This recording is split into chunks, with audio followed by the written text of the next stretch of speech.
Ang Pilipinas ay nahaharap sa isang malupit na katotohanan. Tayo ay isang bansang gumon sa sigarilyo.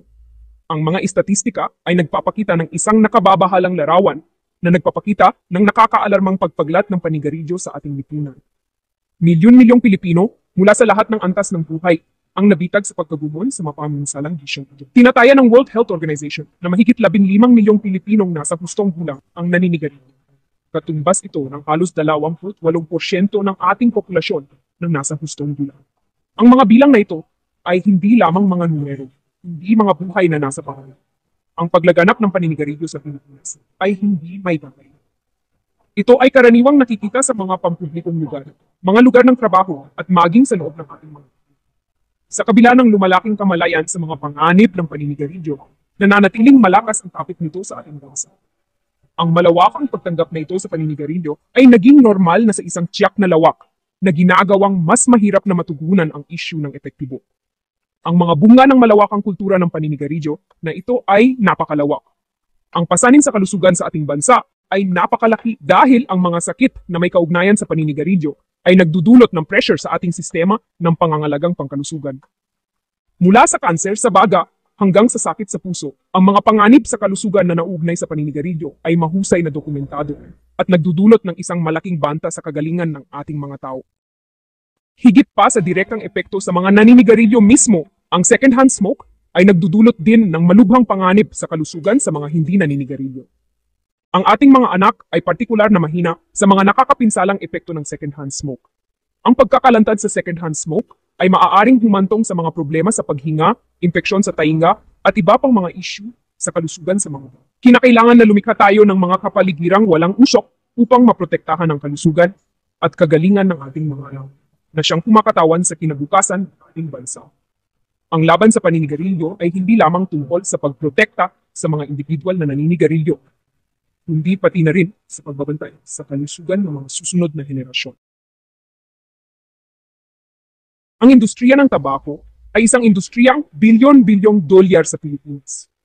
Ang mga kumpanya ng sigarilyo ay kumikita ng malaking kita mula sa pagbebenta ng kanilang mga produkto.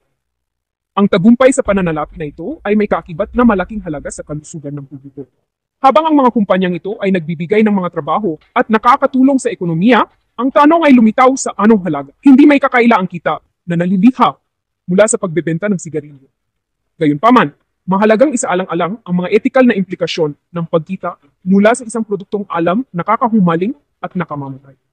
Ang industriya ng tabako ay may mahabang kasaysayan ng paggamit ng mga agresibong taktika sa marketing, partikular na pag-target sa mga kabataan at mahinang populasyon. Ang mga taktikang ito ay naging matagumpay sa pag-akit ng mga bagong naninigarilyo na nagpapatuloy sa siklo ng adiksyon. Nakikinabang din ang gobyerno mula sa pagbebenta ng sigarilyo sa pamamagitan ng pangungulekta ng mga buwis. Ang mga kita sa buwis na ito ay makabuluhan at nakakatulong sa kaban ng gobyerno. Gayunpaman, ang kita na nalilikha mula sa mga buwis sa sigarilyo ay kadalasang nalulunod sa mga gastos sa pangangalagang pangkalusugan na naugnay sa pagpapagamot ng mga sakit na naugnay sa paninigarilyo. Habang ang ilan ay nangangatuwiran na ang pagbebenta ng sigarilyo ay nakikinabang sa ekonomiya, mahalagang timbangin ang mga benepisyong ito laban sa malaking gastos sa lipunan at pangangalagang pangkalusugan. Ang perang ginagastos sa pagpapagamot ng mga sakit na naugnay sa paninigarilyo ay maaaring gamitin para sa iba pang mahahalagang serbisyo tulad ng edukasyon, infrastruktura at pag-alis ng kahirapan. Ito ay isang bagay ng pag-prioritize sa kagalingan ng ating mga tao kaysa sa panandaliang pakinabang sa ekonomiya. Ang paninigarilyo sa Pilipinas ay malalim na nakaugat sa ating kultura. Ito ay kadalasang nauugnay sa mga pagtitipon, pagdiriwang, at maging bilang isang paraan ng pag-alis ng stress. Ang normalisasyon ng paninigarilyo na ito ay naging mas mahirap na magpatupad ng mga epektibong hakbang laban sa paninigarilyo. Maraming Pilipino ang lumaki na nakikita ang mga miyembro ng pamilya, kaibigan, at maging ang mga iniidolo na naninigarilyo. Ang pagtanggap sa kultura ng paninigarilyo ay higit na pinatitibay ng mga paglalarawan sa media. Ang mga pelikula at palabas sa telebisyon ay kadalasang naglalarawan ng paninigarilyo bilang kaakit-akit o mapaghimagsik.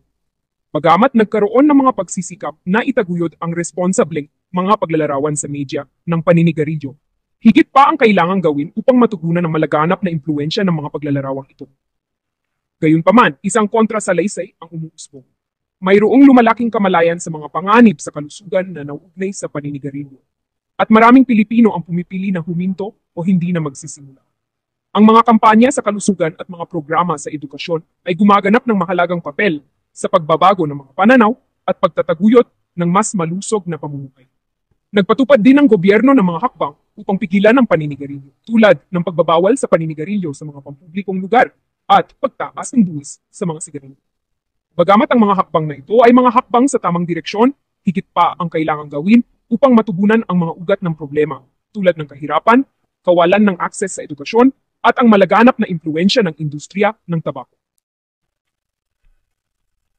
Ang laban sa paninigarilyo sa Pilipinas ay nangangailangan ng kolektibong pagsisikap. Ito ay isang ibinahaging responsibilidad na nangangailangan ng partisipasyon ng mga individual, komunidad at gobyerno. Dapat tayong magtulungan upang lumikha ng isang lipunan kung saan ang kalusugan ay pinahalagahan higit sa lahat at kung saan ang paninigarilyo ay hindi na itinuturing na pamantayan. Ang pagsuporta sa mga hakbangin laban sa paninigarilyo ay mahalaga. Ito ay maaaring gawin sa maraming paraan, mula sa pagsuporta sa mga organisasyong nagtataguyod ng mga patakaran sa pagkontrol ng tabako hanggang sa pagtuturo sa iba tungkol sa mga panganib ng paninigarilyo. Ang bawat tinig ay mahalaga sa pagpapalakas ng mensahe na ang paninigarilyo ay nakakapinsala at ang isang Pilipinas na walang usok ay posible. Dapat din nating panagutin ang ating mga pinuno sa pagpapatupad at pagpapatupad ng mas mahigpit na mga hakbang sa pagkontrol ng tabako. Kabilang dito ang pagtataguyod para sa mas mataas na buwis sa mga sigarilyo, komprehensibong pagbabawal sa advertising ng tabako, at pagtaas ng suporta para sa mga programa sa paghinto sa paninigarilyo. Sa huli, ang pagpili ng manigarilyo o hindi ay nakasalalay sa individuo.